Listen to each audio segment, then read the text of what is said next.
Hello student, ये हमारा second lecture है। Okay, part 2 balancing of rotating mass in different plane में। Okay, यहाँ पे हमें प्रॉब्लम क्या है कि हमारे पास जो अनबैलेंस्ड मास हैं या वो मास जो अनबैलेंस्ड फोर्स प्रोड्यूस कर रहे हैं वो डिफरेंट प्लेन्स में है। Okay, so let us consider हमारे पास एक मास m1 है, एक m2 है, एक m3 है, एक m4 है, जो कि अलग अलग रेडियस ऑफ रोटेशन के ऊपर हैं, r1, r2, r3 और r4। ओके, तो हम यहाँ पर सपोज करेंगे, पहले तो हम ये शो करेंगे कि सभी डिफरेंट प्लेन में है। यहाँ पे मैंने प्लेन बना दिए गए हैं। ये प्लेन 1 है, ये प्लेन 2 है, ये प्लेन 3 और ये प्लेन 4 है। Means all masses are rotating in different plane. जबकि हमने लास्ट लेक्चर में या लास्ट प्रॉब्लम में ये देखा था कि सभी मास, जितने भी अनबैलेंस मास हैं, वो एक ही प्लेन में है। ओके, अच्छा, अगर मैं इसको राइट साइड से देखता हूँ, ठीक है, यहाँ से देखने की कोशिश करता हूँ तो मुझे कैसा दिखेगा। ठीक है, ये ज़रूरी नहीं है कि सभी मास एक ही तरफ हों। ठीक है, कोई मास यहाँ पे होगा, मान लेते हैं m1 मास यहाँ पे है और m2 मास यहाँ पे है। ओके, और m3 मास यहाँ पे है एंड लेट अस कंसीडर कि m4 मास यहाँ पे है। सभी अपने r1 रेडियस से है, ये वाला r2 रेडियस से है and this one r3 radius and this one at r4 radius from the shaft. ये हमारी शाफ्ट है। ओके, साइड से देखेंगे तो ऐसा दिख सकता है, कोई भी पोजीशन हो सकती है इनकी। ये θ1 हो सकता है, ये θ2, इसको चलो θ2 लिख लो, θ3 लिख लो और ये θ4 हो सकता है। हॉरिजॉन्टल से देखेंगे हम सभी एंगल। तो हमें अब प्रॉब्लम ये है कि ये सभी मासेस कुछ ना कुछ सेंट्रीफ्यूगल फोर्स प्रोड्यूस करेंगे।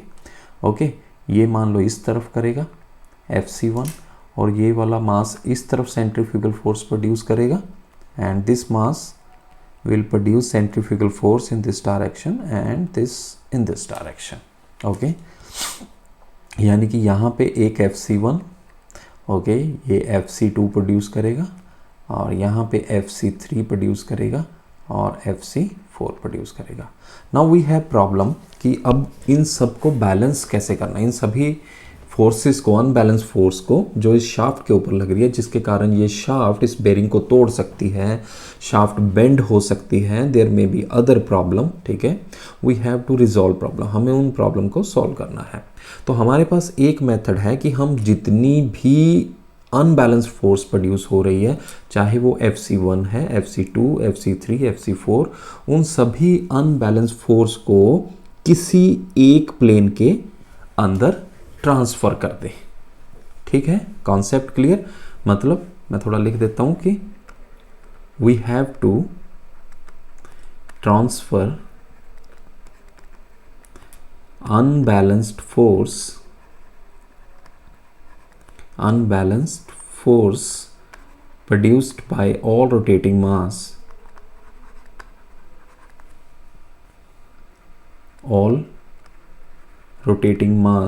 masses in different plane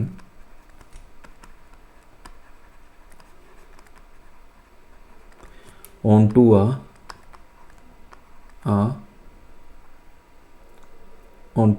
another some reference plane।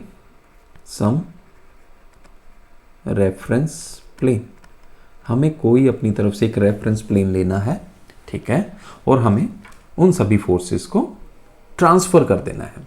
अब एग्जाम्पल के तौर पे हम यहाँ पर देखेंगे, हमारे पास क्या, मान लो हमारे पास एक मास है, ठीक है, और वो एक मास जो है वो सेंट्रीफ्यूगल फोर्स प्रोड्यूस कर रहा है Fc। ठीक है, हमने कहीं दूरी पर एक प्लेन सपोज कर लिया है। हम क्या करेंगे, जितनी फोर्स जिस डायरेक्शन में यहाँ पे लग रही है उतनी ही फोर्स यहाँ पे लगा देंगे इस प्लेन के ऊपर। क्लियर? ठीक। अब सिचुएशन को पहले जैसे बनाने के लिए हमें जस्ट इसके ऑपोजिट भी एक फोर्स लगानी पड़ेगी Fc। अब जो सिस्टम है वो पहले की तरह ही है, ये दोनों फोर्स ऑपोजिट हैं। ओके, वेक्टर क्वांटिटी हैं, ऑपोजिट हैं, equal in magnitude and will cancel out each other. तो अभी जो सिस्टम हमने बनाया है वो पहले की तरह ही है, जस्ट हमने क्या किया, जितनी फोर्स ये मास प्रोड्यूस कर रहा था उतनी फोर्स किसी रेफरेंस प्लेन में जो कुछ दूरी पे होगा, मान लो ये x दूरी पे है, उसके ऊपर ले लिया। अब होगा क्या, इस फोर्स को ये वाली फोर्स बैलेंस कर लेगी, है ना। ये दोनों ऑपोजिट है, बट प्रॉब्लम क्या आएगी कि ये दो फोर्सेस हैं, एक फोर्स इस तरफ लग रही है और दूसरी फोर्स इस तरफ लग रही है। ओके, ठीक है, ये इक्वल इन मैग्नीट्यूड तो है, बट प्रॉब्लम ये है कि ये कुछ डिस्टेंस पे एक्ट कर रही है। ठीक है, ये दो forces together will make a couple. ये क्या बना रही है, फॉर्म अ कपल। क्लियर, ठीक। तो जब ये दोनों फोर्सेस हमने इसको बैलेंस किया, ये टोटली बैलेंस है अभी सिस्टम, ये दोनों forces equal in magnitude, opposite in direction है और कुछ डिस्टेंस पे लग रही हैं, तो ये क्या बना लेंगे, ये कपल बना लेंगे हमारे पास। तो प्रॉब्लम वही खड़ी होगी, और कपल बना लेंगे और एक ये फोर्स अनबैलेंस्ड रह जाएगी। तो एक तो कपल बन गया हमारे पास, दूसरा एक अनबैलेंस्ड फोर्स रह जाएगी, अनबैलेंस्ड फोर्स रह जाएगी Fc। कब, जब हमने अपनी अनबैलेंस्ड फोर्स को ट्रांसफर किया किसी प्लेन में। ठीक, इसके लिए इसका सॉल्यूशन क्या होगा, इसके लिए हमें दो रेफरेंस प्लेन लेने पड़ेंगे। ठीक है, we have to take two plane, दो रेफरेंस नहीं होंगे लेकिन दो प्लेन्स होंगे, टू प्लेन। ओके, ठीक है, one of which will be reference plane, one of them will be reference plane.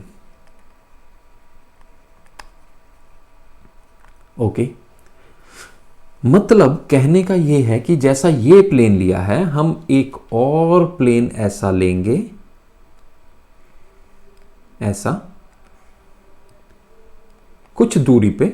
Okay, एक तो मास इस प्लेन में लगाएंगे, ठीक है, एक मास हम इस प्लेन में लगाएंगे और एक मास हम इस प्लेन में लगाएंगे। ठीक है, इसको B2 बोल दो, चलो इसको हमने B1 बोल दिया। एक मास इस कंडीशन को फुलफिल करेगा, दूसरा मास इस कंडीशन को फुलफिल करेगा और हमारा सिस्टम बैलेंस हो जाएगा। क्लियर, तो हमें दो प्लेन लेने हैं, उनमें से किसी एक प्लेन को रेफरेंस प्लेन चूज करना होगा। ओके, और जो हम रेफरेंस प्लेन चूज करेंगे उसकी पोजीशन ऐसी हो कि वो उसके जो राइट साइड जितने भी मासेस अनबैलेंस्ड आ रहे हैं, ठीक है, ओके, वो हम पॉजिटिव लेंगे और लेफ्ट साइड में उन मासेस का डिस्टेंस, मतलब इस प्लेन से पॉजिटिव लेंगे और लेफ्ट साइड में भी जितने मासेस आ रहे हैं वो जिस प्लेन में है उस प्लेन का इस प्लेन से डिस्टेंस नेगेटिव लेंगे। क्लियर, हमें रेफरेंस प्लेन बहुत ही केयरफुली चूज करना है, इसके साथ हमारी जो प्रॉब्लम है बैलेंसिंग की वो इजी हो जाएगी। Okay, clear. तो मैक्सिमम हम ये ट्राई करेंगे कि जो हमारा रेफरेंस प्लेन है उसकी right side maximum number of unbalanced forces वाले मास आ जाए। ओके, ऐसा ना हो कि मैं इसके राइट साइड एक अनबैलेंस्ड मास आ रहा है और लेफ्ट साइड पे 3 आ रहे हैं। ठीक है, इससे क्या होगा कि हमारी कैलकुलेशन में कुछ प्रॉब्लम आ जाएगी। वो प्रॉब्लम क्या होगी, क्योंकि लेफ्ट साइड वाला जो डिस्टेंस होगा प्लेन का रेफरेंस प्लेन से वो नेगेटिव होगा, तो हमारी कैलकुलेशन में कुछ नेगेटिव टर्म्स आ जाएंगी और that may create some problem. Okay, so let's see कि इसको हम सॉल्व कैसे करेंगे। ओके, ठीक है, हम थोड़ा सा अब मूव करते हैं फॉरवर्ड। तो लेट अस कंसीडर कि हमारे पास ये कोई शाफ्ट है, ये कोई शाफ्ट है।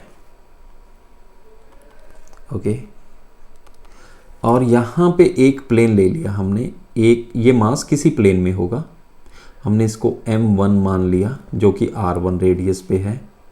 ठीक है। थोड़ी ही दूर हमने एक और मास ले लिया m2 जो कि r2 दूरी पे है, और फिर हमने एक और मास ले लिया r3 रेडियस पे।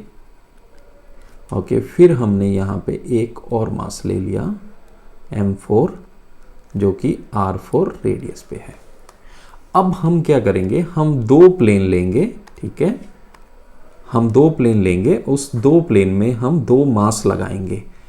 मैं क्या कर रहा हूं, मैं यहां पे एक प्लेन कंसीडर कर रहा हूं, ठीक है, इन दोनों के बीच में।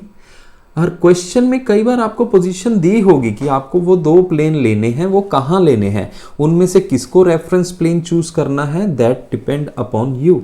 ओके, तो मैंने एक प्लेन ये ले लिया और इसके ऊपर मैंने एक मास लगा दिया जो कि b मास है और b1 रेडियस पे है, b1 मास है। दूसरा प्लेन लिया मैंने इन दोनों के बीच में। ओके, दूसरा प्लेन मैंने लिया इन दोनों के बीच में, और यहां पे मैंने एक मास लगा दिया जो कि b2 है और b2 रेडियस पे है। ओके, इस मास से इसका डिस्टेंस भी दिया होगा, मान लेते हैं ये L1 है। ओके, यहाँ से ये L2 है और इस मास का L3 है यहाँ से, और इस मास का L4 है यहाँ से। चाहे तो आप R1 की जगह, जैसे R1 है तो इसको L1 कर सकते हो, R2 है तो L2 कर सकते हो। चलिए हम इसको वैसे ही कर देते हैं, इसको L2 कर दो, इसको L1 कर दो, इसको L3 कर दो और इसको L4 कर दो। और ये जो प्लेन है दूसरा वाला प्लेन, इसका भी डिस्टेंस मान लेते हैं L5 कर लेते हैं, इसको L5 है इस प्लेन का डिस्टेंस इस प्लेन से।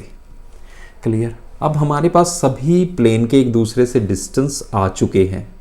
ठीक, हमें क्या करना है, हमें दो चीज़ों को बैलेंस करना है। एक तो फोर्स बैलेंस करनी है रेफरेंस प्लेन जिसके ऊपर हमने चूज़ किया था, दूसरा कपल को बैलेंस करना है। तो इसके लिए हमने दो प्लेन ले लिए हैं, एक में मास हमने b1 ले लिया है, दूसरे में मास b2 ले लिया है, अपने अपने रेडियस पे ले लिया b1 एंड b2। ठीक है, now in order to solve the problem हमें करना क्या है, हमें एक टेबल बनाना होगा। ओके, एक टेबल बनाएंगे हम।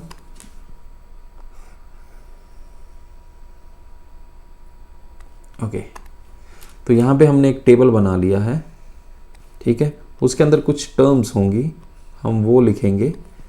ओके, तो सबसे पहले लिखेंगे हम प्लेन, कौन कौन से प्लेन हैं। ठीक है, प्लेन हमारे पास कौन सा है, पहले वाला 1 में होगा तो इसको प्लेन 1 बोल देंगे, ये b2 प्लेन बोल देंगे जो b2 में है, ये 2 प्लेन बोल देंगे, तीसरा वाला मास तीसरे प्लेन में है, चौथा b1 प्लेन में है, और b1 प्लेन तो नहीं बोलेंगे क्योंकि b1 तो हम मास ले रहे हैं, तो इन प्लेन का नाम रख दो m और n। तो लेट से ये n है और ये m है और लास्ट वाला 4 प्लेन है। ओके, ठीक, अब मास लिखेंगे हम सभी में इन किलोग्राम। पहले में मास कितना है, m1 किलोग्राम है, दूसरे में b2 किलोग्राम है, फिर m2 किलोग्राम है, फिर m3 किलोग्राम है, फिर b1 किलोग्राम है और फिर m4 किलोग्राम है। ठीक है, ओके, मास आ गया। अब सभी का रेडियस भी लिख देंगे। रेडियस, पहले वाले का r1 रेडियस है, इसका b2 रेडियस है, इसका r2 रेडियस, r3 रेडियस, इसका b1 रेडियस और इसका r4 रेडियस है। ठीक, अब इन दोनों को मल्टीप्लाई करेंगे, उस फैक्टर को बोलेंगे मास मूवमेंट या सेंट्रीफ्यूगल फोर्स भी बोल देंगे, यानी mr। ठीक है, r रेडियस था, m मास था इन दोनों को, तो ये बन जाएगा m1 r1, ये बन जाएगा m2 b2 और ये बन जाएगा m2 r2 और ये बन जाएगा M3R3 और ये बन जाएगा B1 और M4R4। क्लियर? ये क्या आ गया, ये सेंट्रीफ्यूगल फोर्स आ गई है सभी मासेस की। हर मास कितनी कितनी सेंट्रीफ्यूगल फोर्स प्रोड्यूस कर रहा है वो आ गया है ना। जनरली होता है सेंट्रीफ्यूगल फोर्स का m⍵²r, लेकिन जब हम बैलेंसिंग मास से इन अनबैलेंस्ड फोर्स को बैलेंस करेंगे तो उसके अंदर भी ω² टर्म आ जाएगी, तो उस ω² को हम कैंसिल कर सकते हैं। तो हमारे पास जो लेफ्ट आउट टर्म बचती है वो mr बचती है सेंट्रीफ्यूगल फोर्स की अनबैलेंस्ड की, तो वही हमने निकाल ली है यहाँ पे। ठीक है, उसके बाद हम प्लेन से डिस्टेंस करेंगे, रेफरेंस प्लेन से। अच्छा, मैंने इसको अपना रेफरेंस प्लेन चूज कर लिया है RP। इसके राइट साइड में जो भी डिस्टेंस है वो हम पॉजिटिव लेंगे और जो लेफ्ट साइड डिस्टेंस है वो हम नेगेटिव लेंगे, डिस्टेंस फ्रॉम RP।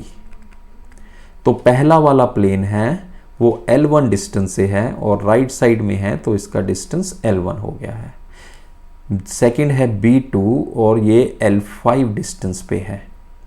फिर L2 डिस्टेंस पे है, L3 डिस्टेंस पे है। B का खुद से डिस्टेंस 0 है और जो लेफ्ट साइड है वो -L4 हो गया है। क्लियर? अब हम निकालेंगे कपल। कपल का फॉर्मूला क्या था? फोर्स, ये जो सेंट्रीफ्यूगल फोर्स लग रही है उसका ये वाला डिस्टेंस है, जैसे L4 परपेंडिकुलर डिस्टेंस, तो फोर्स ये रही, डिस्टेंस ये रहा, इन दोनों को मल्टीप्लाई करते चले जाएंगे तो हमारे पास निकल आएगा कपल।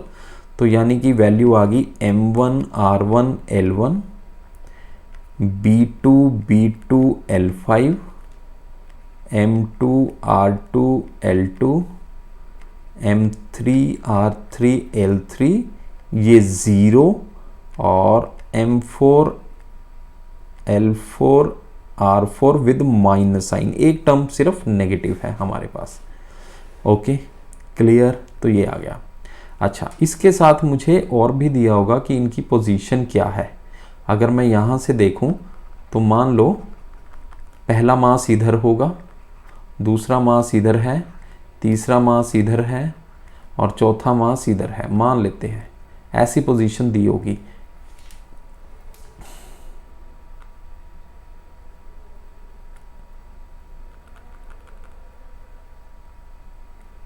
ठीक है, ऐसी पोजीशन दी होगी हमारे पास। ओके, तो ये कुछ एंगल पे होगा, थीटा एंगल पे होगा। ये M1 था, ये M2 था, ये M3 था और ये M4 था। तो ये θ1 पे होगा, ये θ2 पे होगा, θ3 पे होगा। ठीक है, मतलब आपको ये डायग्राम तो ड्रॉ करनी है, दी होगी, और ये परफेक्ट ड्रॉ करनी है अपनी शीट के ऊपर। ठीक, अब हम देखते हैं, हमें दो चीज़ें बनानी हैं। ठीक, हमें क्या बनाना है? एक तो हमें बनाना है फोर्स, सॉरी,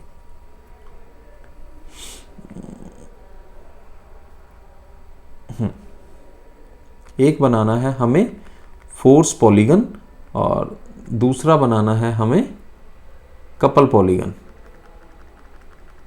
हाँ, ठीक, एक बनाना है हमें फोर्स पॉलीगन,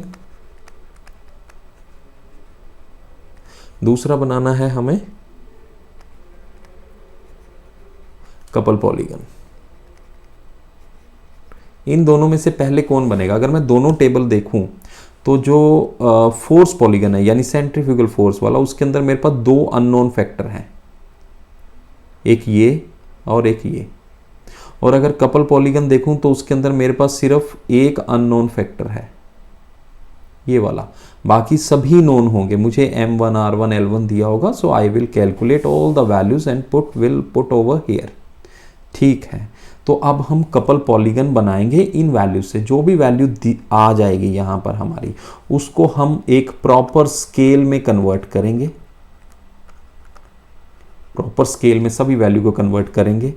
क्योंकि ये कपल है, ये न्यूटन मीटर में दिया होगा कपल, ठीक है। जितनी भी वैल्यू आएगी, मान लो मेरे पास पहले की आ गई है 100 न्यूटन मीटर, तो हम क्या सपोज करेंगे कि 10 न्यूटन मीटर को हम 1 सेंटीमीटर मान लेते हैं। एक नहीं, 20 न्यूटन को 1 सेंटीमीटर मान लेते हैं। 20 न्यूटन मीटर को 1 सेंटीमीटर मान लेते हैं। तो 100 की लाइन में 100 न्यूटन मीटर 5 सेंटीमीटर की लाइन में लग जाएगा। ऐसे ही सभी वैल्यू इसी प्रोपोर्शन में, ये जो हम ले रहे हैं इसी में कन्वर्ट करके सभी वैल्यू लगाऊंगा, ठीक है। और मैं सबसे पहले शुरू करूंगा 1 से। 1 की लाइन ड्रॉ करने के लिए अगर मैं देखूं, हमारे पास मास जो दिया हुआ था ये शाफ्ट थी। एक मास की पोजीशन यहाँ थी, दूसरे की यहाँ थी, तीसरे की यहाँ थी और चौथे की यहाँ थी। इसके अंदर मैं रेफरेंस प्लेन नहीं यूज़ कर रहा, बिकॉज वो तो मुझे ड्रॉ करने हैं रेफरेंस प्लेन, है ना। उनकी डायरेक्शन भी बतानी है कि जो बैलेंसिंग मास है, ठीक है, दोनों प्लेन के अंदर वो मुझे किस तरफ लेना पड़ेगा। तो ये M1 था और ये M2 था और ये M3 था और ये M4 था। पर्टिकुलर एंगल पे है, इनके अंदर मान लो θ1 एंगल है, θ2 एंगल है, θ3 एंगल है, ठीक है। तो जो ये जो वैल्यू आई है पहली वाली, उसको मैं इस M1 की तरफ ड्रॉ करूंगा। यहां से मैंने ये लाइन लगा दी, मान लो 100 आई थी, तो मैंने 0 से, एक सेकेंड,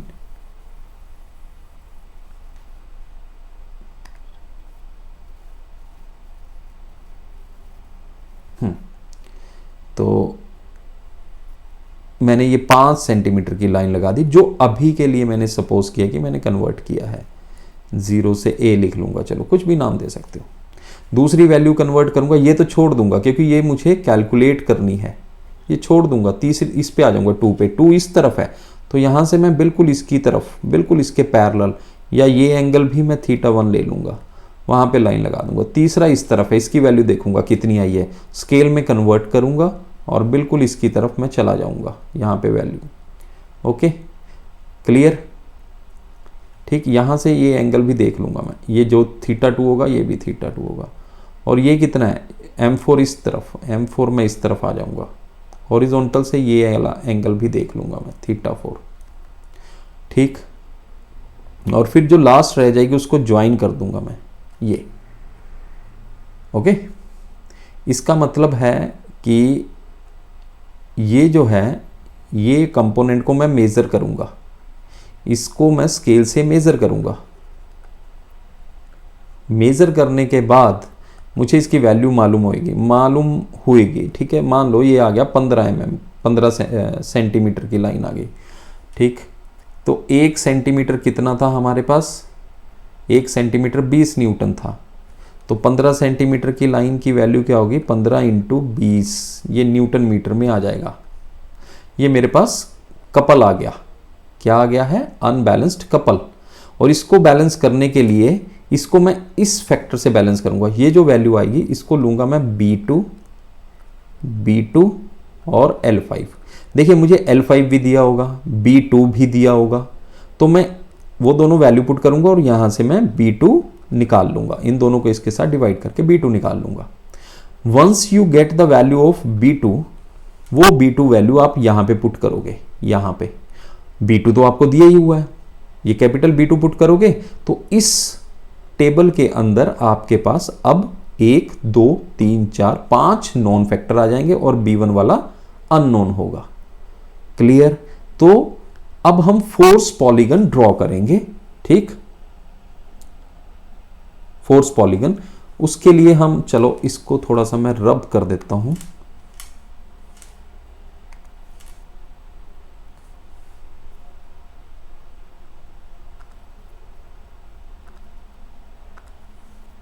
इसको मैं थोड़ा सा रब कर देता हूं यहां से, ताकि हम फोर्स पॉलीगन बना सकें।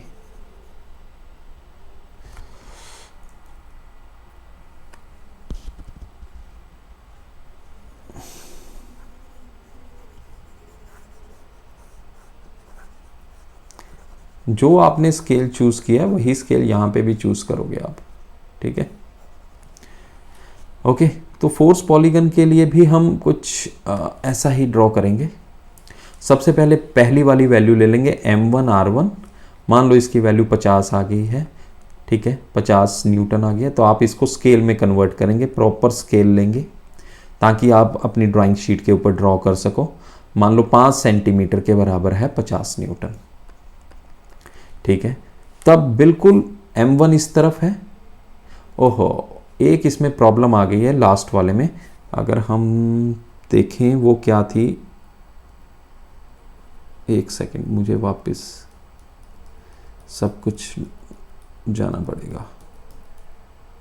हाँ, यहाँ पे जो लास्ट वाली वैल्यू है ना, ये वाली, ये देखो ये नेगेटिव है, नेगेटिव है। इसका मतलब ये कौन से मास के लिए नेगेटिव है? इस मास के लिए नेगेटिव है। ये इस तरफ आ रहा है, तो यानी ये इस तरफ आ रहा था, हमें ये लाइन नहीं ड्रॉ करनी थी। ओके, हमें ये वाली लाइन नहीं ड्रॉ करनी थी। अब हमें क्या करना है, इस नेगेटिव वैल्यू का मतलब है कि जिस तरफ ये मास आ रहा है हमें इसके ऑपोजिट जाना है, यहां से बिल्कुल इसके ऑपोजिट इतनी ही वैल्यू, यानी मैं जाऊंगा इस तरफ, इस तरफ, ये मेरा आ गया। और अब इन दोनों को मैं ज्वाइन करूंगा, ठीक है, इसको मेजर करूंगा, इससे ये वैल्यू जितनी भी आएगी, मान लो 15 सेंटीमीटर आ गई, तो मैं B2 निकाल लूंगा। इस कहने का मतलब है जो नेगेटिव वैल्यू है, ठीक है, वो जो हमें एक्चुअल पोजीशन दी हुई है उसके ऑपोजिट लेनी है। ये कपल में ही आएगी, ठीक है, जनरली ये कपल में ही आएगी नेगेटिव वैल्यू, क्योंकि ये हम कैसे निकाल रहे हैं, ये डिस्टेंस ऑफ प्लेन से निकाल रहे हैं। ओके, तो अब फोर्स पॉलीगन में क्या होगा, चलो यहीं पे ड्रॉ कर लेते हैं। फोर्स पॉलीगन में, ठीक है, तुमने B2 निकाल लिया, उसको हम फोर्स पॉलीगन में B2 में पुट कर देंगे।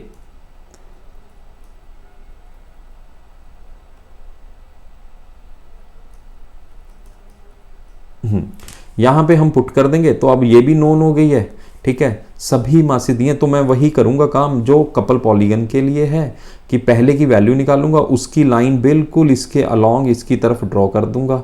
फिर दूसरी वाली लाइन B2, अब B2 और ये B2, इसकी भी वैल्यू आ जाएगी, ठीक है। होगा क्या, पहले मुझे इसके अंदर B2 मास लगाना पड़ेगा। अब B2 मास लगाना पड़ेगा। देखिए क्लोजिंग साइड तो यही थी, ये ऐसे आ रहा था, है ना, मैं यहां से यहां गया, यहां से यहां गया, यहां से यहां, फिर यहां आ गया। ये अनबैलेंस्ड फोर्स थी रिजल्टेंट। मुझे इसी अनबैलेंस्ड फोर्स के ओपोजिट लगाना है। ये अगर इस तरफ है तो मैं मास को बिल्कुल इस तरफ इसके ओपोजिट कहीं पे लगा दूंगा। रेडियस मुझे दिया हुआ है, B2 मुझे दिया हुआ है, मास मैंने ये निकाल लिया। ओके, यानी ये मास मैंने B2 लगा दिया। फोर्स पॉलीगन बनाने से पहले आपको B2 की पोजीशन डिफाइन करनी पड़ेगी, ठीक है। कैसे करोगे, आप यहां से एंगल देख सकते हो, ये एंगल आप इसको मेजर कीजिए, हॉरिजॉन्टल से उतना एंगल दीजिए, लगा दीजिए एक लाइन, कोई प्रॉब्लम नहीं है। ओके, अब फोर्स पॉलीगन में क्या है, पहले आपने M1 ड्रॉ कर दिया, B2 V2 ड्रॉ करोगे, वो किस तरफ है, वो इस तरफ है, ठीक है। और फिर M2 R2 ड्रॉ करोगे, वो इस जितने एंगल पे है वो थोड़ा सा और टेढ़ा हो गया, और टेढ़ा हो गया है, ठीक। उसके बाद M3 R3 वो इस तरफ है, तो यहाँ से इस तरफ ले आओगे। फिर B1 को छोड़ देंगे, और M4 R4 किस तरफ है, नीचे की तरफ है, उधर ले आओगे ये, और ये क्लोजिंग साइड कर दोगे। ये क्लोजिंग साइड शो करेगी अनबैलेंस्ड फोर्स।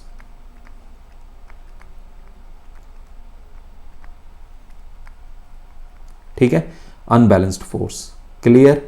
अब इसको मैं मेजर करूंगा, ठीक है, मान लो ये 10 सेंटीमीटर आ गया, इसको कन्वर्ट करूंगा वापस, ठीक है, कन्वर्ट करूंगा मैं किसमें, मान लो कितना लिया था आपने, जितना भी लिया होगा, तो कन्वर्ट करके मैं इसको न्यूटन में निकाल दूंगा, ठीक। अब ये अनबैलेंस फोर्स थी, इसके ऑपोजिट मुझे, ये इस तरफ थी, इसके ऑपोजिट मुझे मास लगाना होगा कहीं पे। जितना भी एंगल होगा मैं यहाँ से मेजर करूंगा, थीटा बैलेंस करके फिर उसकी तरफ मैं मास लगा दूंगा। यानी इस तरीके से मेरा ये मास लग जाएगा और B2 भी लग जाएगा। होप आप लोग को ये समझ आ गया है, ठीक है। नेक्स्ट लेक्चर में हम इसका एक न्यूमेरिकल लेंगे and will try to solve that, तो वहाँ से आपका काफ़ी कॉन्सेप्ट क्लियर हो जाएगा बच्चों, ठीक है, don't worry. Thank you for the time being.